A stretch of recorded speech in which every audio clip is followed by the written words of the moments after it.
YouTube ఛానల్లో అంతర్జాతీయ వార్తలను రోజు అందిస్తున్నటువంటి ఏకైక యూట్యూబ్ ఛానల్ ఆర్టీవీ అంతర్జాతీయ వార్తా విశేషాలు. నమస్తే అండి, నా పేరు doctor Udugula Shramaikya Harish. Aleti Atam world RTV Telugu news. అనుదినం జనస్వరం నవ తెలంగాణ సమగ్ర తెలుగు దినపత్రికలోని ఒక వ్యాసం చూద్దాం.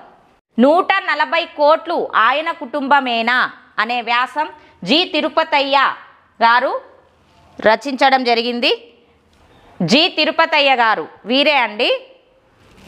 140 కరోడ్ దేశ్వాసీ మేరా పరివార్ హై అని భారతీయ జనతా పార్టీ అగ్రనాయకులు మోడీ అంటూ అందులో కొన్ని సమూహాలను రాజకీయ ప్రత్యర్థులుగా శత్రు సమానులుగా చూడటం ఆశ్చర్యమే. నేడు 140 కోట్ల కుటుంబ సభ్యుల్లో మునుపెన్నడూ లేనంత విభజన అభద్రత నెలకొన్నది. ఒక ప్రధానమంత్రి స్థానంలోని నాయకుడు తన దేశ జనాభా మొత్తాన్ని కుటుంబంగా భావించడం ఆశించదగినదే. కానీ 140 కోట్ల జనాభాలో దాదాపు 15% ప్రజానికానికి అధికార పార్టీ ప్రాతినిధ్యం వహించటం లేదు. ఇది పరిశీలించాల్సిన అంశం. ప్రజాస్వామ్యం అంటే భాగస్వామ్య పరిపాలన మాత్రమే కాదు, ప్రాతినిధ్య పరిపాలన కూడా. అంటే ప్రజాస్వామ్య పరిపాలనలో అన్ని ప్రాంతాల జాతుల ప్రజాప్రతినిధులు భాగస్వాములై నిర్ణయాలను చేయాలి. షెడ్యూల్డ్ కులాలు తెగలకు కొన్ని నియోజకవర్గాల నుండి ప్రాతినిధ్యం వహించే అవకాశాన్ని రాజ్యాంగంలో పొందుపరిచారు. దీనికి మూలం పూనా ఒడంబడికలో ఏర్పడిందని అంటారు. ఈ పరిపాటిని రాజకీయ పార్టీలు స్వచ్ఛందంగా పాటించినప్పుడే సార్థకత. దేశంలో లోక్సభకు 545, రాజ్యసభకు 250, దాదాపు 795 సభ్యుల వరకు ప్రాతినిధ్యం వహిస్తున్నారు. అలాగే 4000కు పైగా శాసనసభ సభ్యులున్నారు. ఇందులో దాదాపు 1000 మంది దాకా బీజేపీ నుంచి ప్రాతినిధ్యం వహిస్తున్నారు. వీరందరిలో ఒక్క ముస్లిం అభ్యర్థి. దేశంలో లోక్సభకు 545, రాజ్యసభకు 250, దాదాపు 795 సభ్యుల వరకు ప్రాతినిధ్యం వహిస్తున్నారు. అలాగే 4000కు పైగా శాసనసభ సభ్యులున్నారు. ఇందులో దాదాపు 1000 మంది దాకా బీజేపీ నుంచి ప్రాతినిధ్యం వహిస్తున్నారు. వీరందరిలో ఒక ముస్లిం అభ్యర్థి కూడా లేడు. ఎస్సీ, ఎస్టీ, బీసీ, ఓసీ కులాలలోని ఉపకులాల వారీగా కూడా అభ్యర్థులను ఎంపిక చేసుకునేవారు.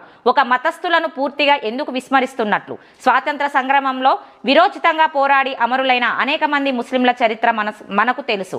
హైదరాబాద్లో షోయాబుల్లా ఖాన్ చేతులు నరికేసినా సరే నిజాం నవాబును ఎదిరించిన తీరు మనకు తెలుసు. అండమాన్ జైల్లో 17 ఏండ్లు కఠిన కారాగారం అనుభవించి జైలు అధికారుల నిర్బంధాన్ని దునుమాడి తిరగబడిన ముస్తాబా హుస్సేన్ గురించి కూడా చరిత్ర పూటల్లో నిక్షిప్తమై ఉంది. 22 కోట్ల జనాభాను పూర్తిగా విస్మరిస్తే సబ్కా సాత్ సబ్కా వికాస్ అనే నినాదం శూన్య ఫలితమే ఇస్తుంది. బీజేపీలోకి ముస్లిం నాయకులు రావడం లేదా లేక ముస్లింలను బీజేపీ రానివ్వడం లేదా సదరు మతస్థులను వెనకేసుకొచ్చేందుకు రాస్తున్న వ్యాసం కాదిది. అంత పెద్ద సమూహాన్ని అక్కున చేర్చుకోకుండా దేశ జనాభా మొత్తం నా కుటుంబం అని చెప్పడం హాస్యాస్పదం అవుతుందనేది భావన. ప్రస్తుత పాలక రాజకీయ పార్టీ మూలాల్లోని ఆ విభజన పూర్త విధానం వేలునుకుని ఉన్నది. 1925లో ప్రారంభమైన రాష్ట్రీయ స్వయం సేవక్ సంఘ్ ఒక్క శాఖతో మొదలై ఇప్పుడు దాదాపు 57,000 శాఖలకు విస్తరించినట్టు తెలుస్తుంది. ఈ శాఖలన్నీ ప్రతిరోజు 1 గంట పాటు వ్యాయామాలతో కూడిన డ్రిల్ను నిర్వహించి భారతమాతకు సమర్పితం అవుతూ ధ్వజ ప్రణామం చేస్తాయి. ఆర్ఎస్ఎస్ ప్రచారాల్లో ముఖ్యమైనది హిందువుల ఐక్యత. ముస్లింలు కానీ వారంతా ఇందులో చేరుతారు. ఈ దేశం హిందువులది, ఇక్కడ ఇతరులకు చోటు లేదనే భావనను నూరిపోస్తారు. ఆర్ఎస్ఎస్లో కులాలకు అతీతంగా అందరూ సమానంగా భావింపబడతారనే భావన ఉన్నది. ఆటపాటల్లో, సహపంక్తి భోజనాల్లో తారతమ్యాలు ఏవీ ఉండవు. అయితే గమనించవలసిన అంశం ఏమిటంటే ఇస్లాం వ్యతిరేకతతో కూడిన జాతీయవాద దేశభక్తికి హిందువులంతా ఐక్యంగా ఉండాలని మాత్రమే బోధన జరుగుతుంది. అదే దాని మూల సూత్రం కూడా. మైనారిటీ మతాలతో పాటు కమ్యూనిస్టులను కూడా వ్యతిరేకిస్తుంటారు. కానీ ఆర్థిక అసమానతలకు సంబంధించిన ఏ ఒక్క చర్చ ఉండకపోగా అలాంటి అసమానతలకు కుల వ్యవస్థ ప్రధాన కారణమని గుర్తించే ప్రయత్నాలేవీ జరగవు. అంతేకాకుండా కుల వ్యవస్థను నిర్మూలించాలనే ఆలోచన కూడా రానివ్వరు. పైగా కుల వ్యవస్థ అనేక సమస్యలకు పరిష్కారాన్ని ఇవ్వగలరని కూడా ఆర్ఎస్ఎస్ వాదులు నమ్ముతారు. అనగా ఏదైనా సమస్య ఘనీభవించినప్పుడు కింది కులం వాళ్ళు పై కులాల తీర్పులకు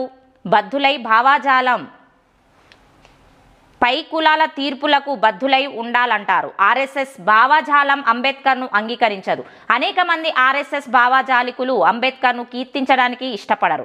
దానికి ప్రధాన కారణం అంబేద్కర్ రిజర్వేషన్ల ద్వారా నైపుణ్యం గల వారికి అన్యాయం చేశారని వాపోతుంటారు. ఎస్సీ, ఎస్టీలు, ఇతర వెనుకబడిన వారంతా అనాదిగా సామాజిక నిర్లక్ష్యానికి, కొందరు ఆధిపత్య భావజాలికులు దోపిడికి గురయ్యారు. గురయ్యారని కూడా వారు గుర్తించరు. తమకు దాసోహం అంటూనే వారికున్న నైపుణ్యాలను బట్టి ఎదగాలి, కానీ కింది కులాలకు ప్రత్యేక రాయితీలు ఎందుకు అనేది వారి ఆలోచన విధానం. ఒకే గొడుగు కింద ఉన్న వాళ్ళం, ఒక మతస్థులం, మన ఐక్యత కావాలి అనే ఆలోచనలలోనే ఇంత ఉన్నప్పుడు తమది కాదనుకున్న సమూహాన్ని వారు చేరదీస్తారని ఆశించగలమా? దీనికి సమాధానం వెతకకుండా 140 కోట్లను జనాభా అంటూ పలకడాన్ని ఏమంటాం?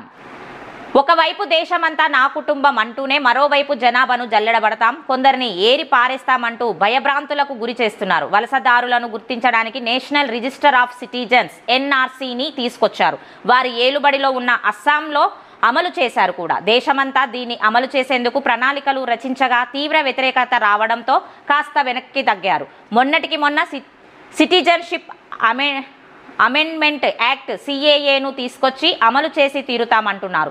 దీని ద్వారా ముస్లింలు, క్రైస్తవులు మన దేశ పౌరులు కాదనే విభజన తీసుకొస్తున్నారు. 1971 మార్చి 25వ తేదీ కన్నా ముందు నుండి ఈ దేశంలో ఉన్నట్లు ఆధారాలు ఉంటేనే ఈ దేశ పౌరులు, లేకుంటే కారు అని దేశంలో ఉన్న 7 మతాలలో ఒక మతం వాసులు ముస్లింలలో మాత్రమే వాతావరణాన్ని సృష్టిస్తున్నారు.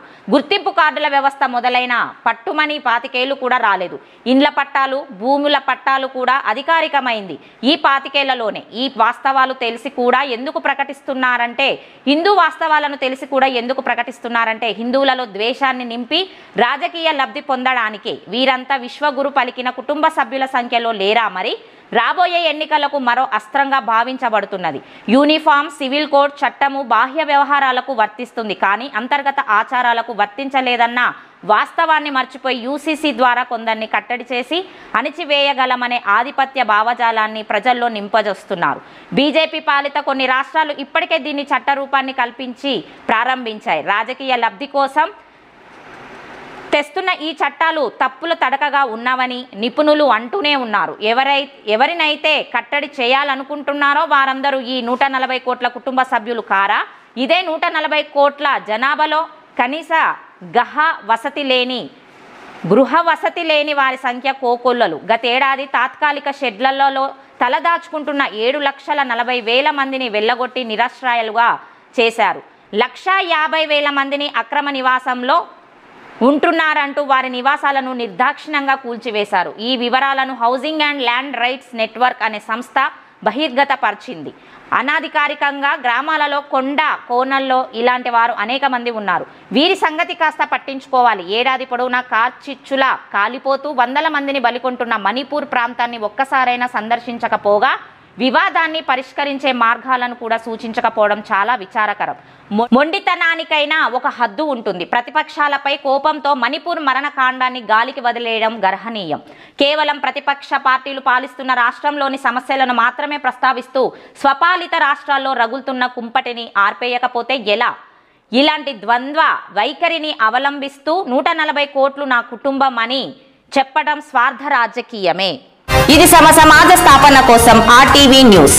ఈ వీడియో మీకు నచ్చినట్లయితే లైక్ చేయండి, షేర్ చేయండి, సబ్స్క్రైబ్ చేయండి.